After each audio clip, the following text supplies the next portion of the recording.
ल अस्तिको केटी त बब्बाल थियो कि त्यसको फिगर त के हो कि साँच्ची भने होइन त्यसको फिगर जस्तो असँग देखेको थिएन कि साँच्ची भने कि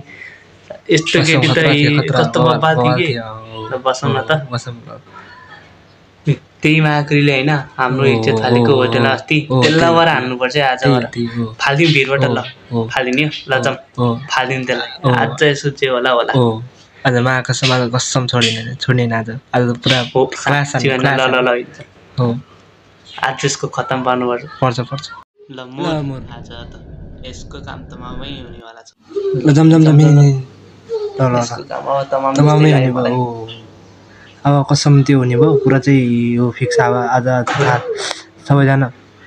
तरमा मिलेर ल अब आज ठुलो काम गरेको हो के अरे अब त्यो पनि गएर एकचोटि हेर्नुपर्छ क्या जम त्यो पनि के भन्छ भने पछि के भन्छ नि जम मेरो जम पछि के भएछ भने हामीलाई सङ्गम पर्छौँ त्यो पनि एकचोटि हेरेर आऊँ के हुन्छ कुरो हुन्छ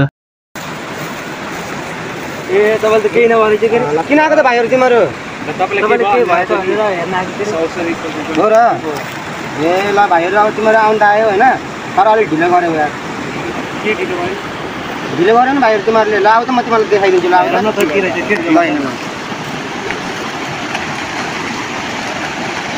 हो त्यहाँनिर हेर त भाइ